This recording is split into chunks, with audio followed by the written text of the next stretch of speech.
उसकी बीवी और एक बच्चा साथ में अपनी जिंदगी तकलीफों से गुजार रहे थे।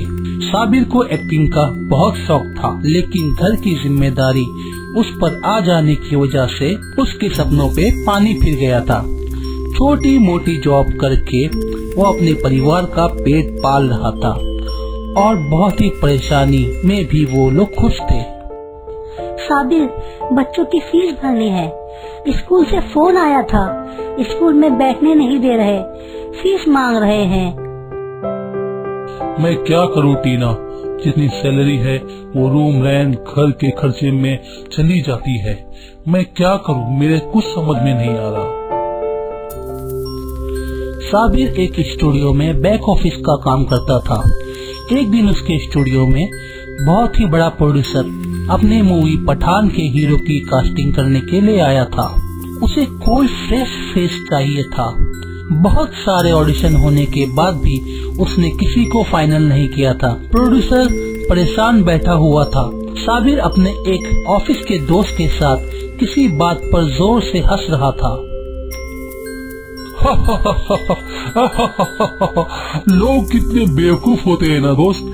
साबिर के दोस्त ने उसे कोई मीम्स दिखाया था जिसे देखकर वो हंस रहा था, लेकिन प्रोड्यूसर को लगता है वो उस पर हंस रहा है। प्रोड्यूसर असिस्टेंट को भेजकर साबिर को बुलवाता है और साबिर को चिल्लाने लगता है, हम लोग यहाँ कोई मजाक कर रहे हैं, जो तुम्हें हंसी आ रही है? तुम जैसे लड़के को हर चीज मजाक लगती है। सुबह से हम मेहनत कर रहे हैं, इतने सारे ऑडिशन ले लिए हैं, एक्टिंग को क्या तुम लोगों ने मजाक समझ रखा है? प्रोड्यूसर साबिर को बहुत चिल्लाता है और उसे बोलता है, तुमको आसान लगता है तो ये डायलॉग एक बार बोल के दिखाओ। साबिर को बचपन से ही एक्टिंग का शौक था। वो सोचता है इससे अच्छा चांस कभी नहीं मिलेगा। वो जल्दी से डायलॉग पढ़ने लगता है और ऑडिशन देने लगता है। अरे बहुत ही बढ़िया, क्या बात है दोस्त, मैंने सोचा भी नहीं था तुम में एक आर्टिस्ट होगा। सुबह से मैं परेशान था, मुझे नहीं पता था एक सिंपल मिडिल क्लास इंसान में इतना अच्छा टैलेंट छुपा होगा। ये सुनकर साबिर की खुशी का ठिकाना नहीं रहता है, मानो उसका सपना पूरा हो गया हो। प्रोड्यूसर साबिर को अपनी फिल्म में लीड हीरो का चांस देता है। उस मूवी का नाम पठान था।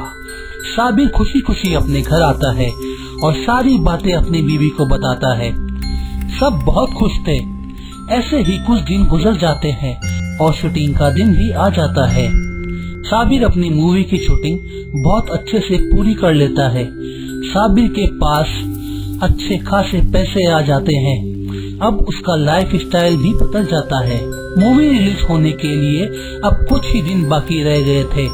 मूवी का ट्रेलर आता है। ट्रेलर सभी को बहुत पसंद आता है।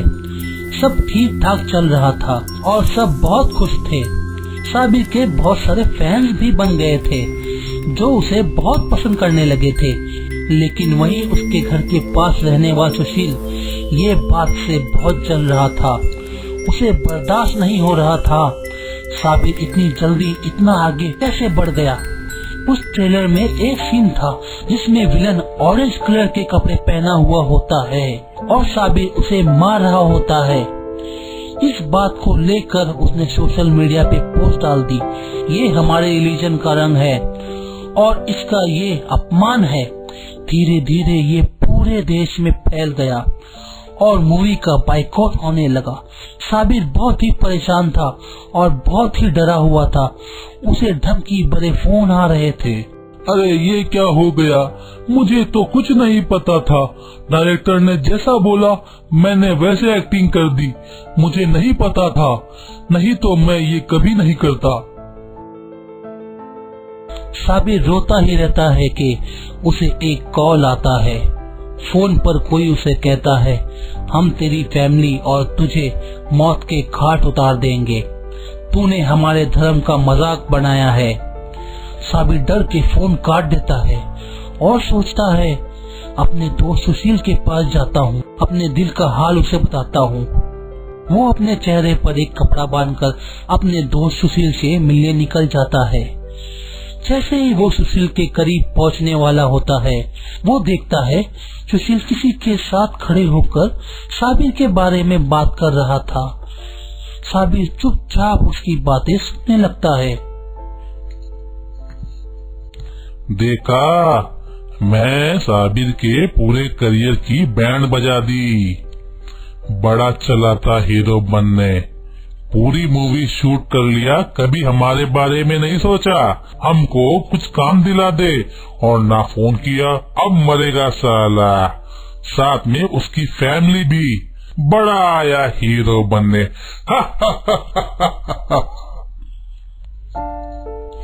ये देखकर साबिर का दिल टूट जाता है। जिस सोच से मदद मांगने पहुंचा था, वही उसके बारे में ऐसा सोचता था। उसी वक्त वो अपने घर निकल जाता है। घर पहुंचते पहुंचते रात हो चुकी थी। उसकी बीवी और बच्चे सो गए थे। वो अकेले जाग रहा था। उसे उसकी बीवी और बच्चों की फिक्र खाए जा रही थी। जैसे ही सुबह होती है, साबिर की बीवी साबिर के लिए चाय लेकर आती है, तो वो अचानक देखती है साबिर पंखे से लटका हुआ है और उसकी जुबान बाहर निकली हुई है। नहीं, ये आपने क्या किया? मुझे छोड़ के नहीं जा सकते आप। मैं आपके बिना क्या करूंगी? मैं भी मरना चाहती हूँ। टीना साबिर की मौत का दर्द बर्दाश्त नहीं कर पाती और कोमा में चली जाती है। साबिर की बेटी अकेली रह जाती है। अब साबिर की आत्मा ये देख के बहुत रोती है और सोचती है उसके दोस्त की जलन की वजह से उसकी पूरी फैमिली बर्बाद हो गई। और वो गुस्से की आग में सुशील के घर जाता है और उसकी बॉडी में घुस जाता है। और बिल्कुल जैसे वो पंखे पे लटका था, उसी तरह साबिर भी उसकी बॉडी को पंखे पे लटका देता है और फांसी लगा के उसकी भी जान ले लेता है।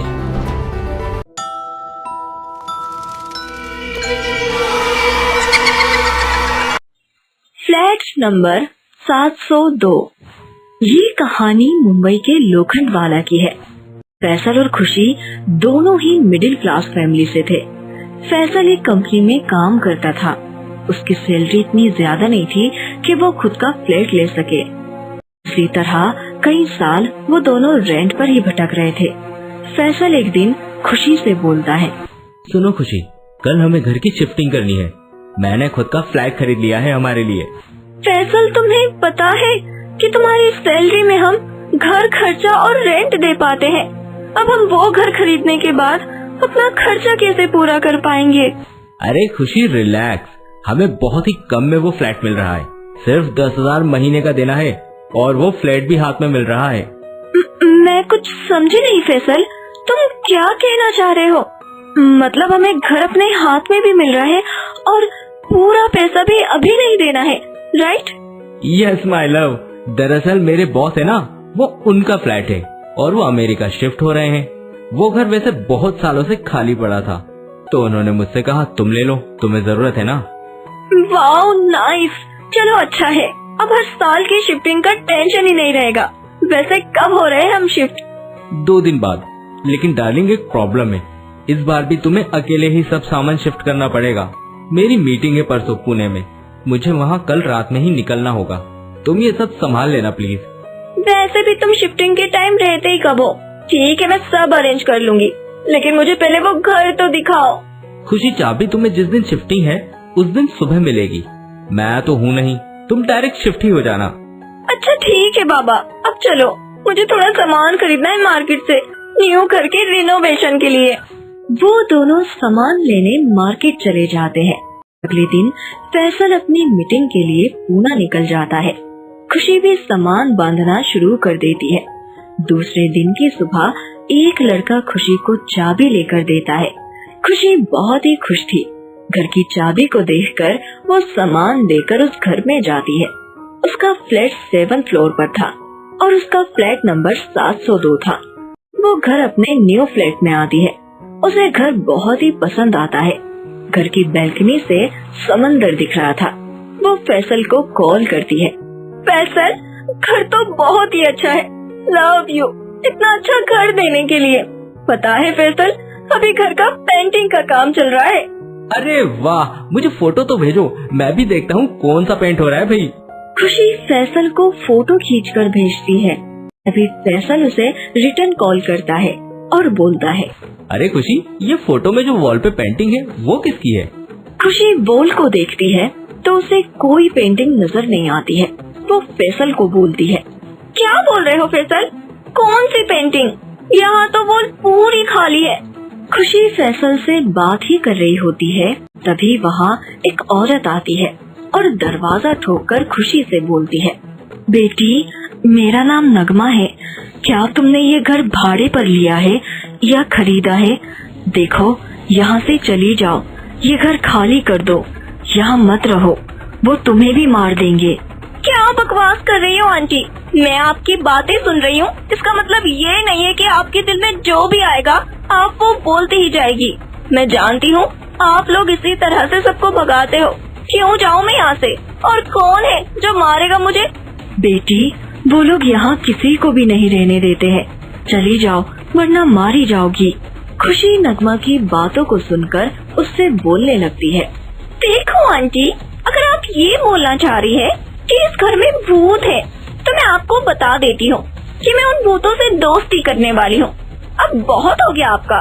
पड़ोसी समझकर थोड़ी बात क्या कर ली, आप तो सर पर ही चढ़ गई हो। खुशी ऐसा बोलकर जैसे ही दरवाजा बंद करने जाती है, तभी पेंटर लोग अंदर से भागते हुए आते हैं और बोलने लगते हैं, रुको, दरवाजा बंद मत करो, हमें जाना है और हो सके तो तुम भी अगर खाली करके चली जाओ। वो दोनों पेंटर भी वही बोल रहे थे जो उसकी पड़ोसी नगमा ने बोला था। खुशी उनको आवाज देने लगती है, अरे सुनो, ऐसे काम छोड़कर कहाँ भाग रहे हो? मेरी एक बात समझ में नहीं आ रही है।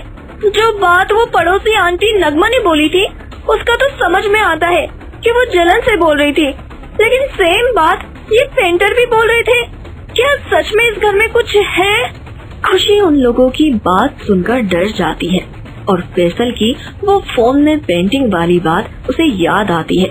जैसे ही वो फोन में फोटो देखती है, तभी उस घर में रखे हुए टेलीफोन की घंटी बजती है और उससे एक भारी आवाज में बात करता हुआ आदमी की आवाज आती है। वो उससे बोलता है, तेरी मौत निश्चित है। हेलो, कौन हो तुम? कौन बोल रहा है? हेलो। खुशी बहुत ही डर जाती है। वो फैसल से बात ही कर रही थी, तभी मोबाइल से फैसल की चिल्लाने की आवाज आती है। हेलो खुशी, क्या हुआ? किससे बात कर रही हो? किसका फोन है? कौन है वहाँ? कुछ तो बोलो। फैसल, तुम जल्दी से आ जाओ, मुझे बहुत ही डर लग रहा है। पता नहीं किसका फोन था, वो मुझसे बोल रहे थे कि मेरी मौत होने वाली है। फैसल, तुम अभी आ जाओ प्लीज। खुशी कोई मजाक कर रहा होगा, तुम टेंशन मत लो, कुछ नहीं होगा। अभी यहाँ से कोई फ्लाइट भी नहीं है, मैं पहली ही फ्लाइट पकड़ के आ जाऊंगा। नहीं, मुझे यहाँ नहीं रहना है, तुम कुछ भी करके आ जाओ। कहीं ऐसा ना हो जाए कि तुम्हारे आने तक मेरी लाश मिले तुमको यहाँ। खुशी वो फोन आने से इतना ज्यादा डर गई थी कि उसके कुछ समझ में ही नहीं आ रहा था। तभी फिर फोन की घंटी बजती है। खुशी फोन उठाती है, फिर वही आवाज थी फोन पर, बालकनी में गिर के तेरी मौत हो जाएगी अभी 10 मिनट के बाद। ये घर हमारा है, यहाँ कोई नहीं रह सकता। कौन हो तुम? क्या चाहते हो? हम खाली कर देंगे ये घर, प्लीज मुझे जाने दो। खुशी फोन पर रोती हुई अपनी जान की भीख मांग रही थी। वहाँ फैसल भी बहुत परेशान था कि आखिर खुशी को कौन फोन कर रहा है। खुशी फोन रखती है तो उसे पीछे किसी के खड़े होने का एहसास होता है। वो पलटती है तो उसके पीछे 2 काला साया खड़ा था, एक औरत का और एक आदमी का। वो उनको देखकर बहुत ही जोर से चिल्लाती है, कौन हो तुम लोग? मेरे पीछे क्यों पड़े हो? मुझे जाने दो, हमें नहीं चाहिए ये घर, प्लीज मुझे जाने दो। खुशी उस साए से डरकर बाहर भागने की कोशिश करती है, लेकिन दरवाजा ही नहीं खुलता है। वो बहुत ही कोशिश करती है, सबको आवाज भी देती है, कोई है? प्लीज मेरी मेरी मदद करो, मुझे बचाओ, कोई तो मेरी मदद करो। खुशी चीखती रही, लेकिन उसकी मदद के लिए कोई नहीं आता है। खुशी डरकर बैल्कनी की तरफ भागती है और वहाँ जाकर खड़ी हो जाती है। बाहर से ठंडी ठंडी हवा आ रही थी। खुशी थोड़े टाइम के लिए रिलैक्स हो जाती है।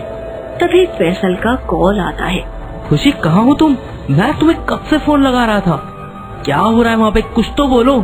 इस घर में कोई काला साया है, वो मुझे मार देंगे। फैसल मुझे बचा लो, मैं मरना नहीं चाहती हूँ।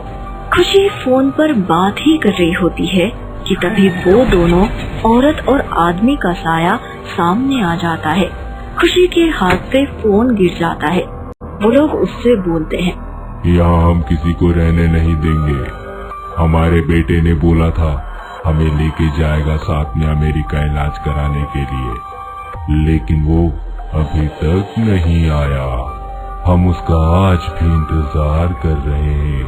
बीमारी की वजह से हमारी मौत हो गई और वो ये घर बेच के हमेशा के लिए अमेरिका जाना चाहता है। हम ऐसा नहीं होने देंगे। यहाँ जो भी आएगा वो मरेगा। ये फ्लैट नंबर 702 हमेशा हमारा रहेगा।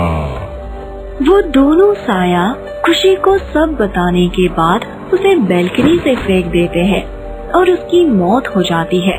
उस घर में कोई नहीं आता। इसके बाद से वो लोग मरने के बाद भी अपने बेटे के आने का इंतजार कर रहे हैं।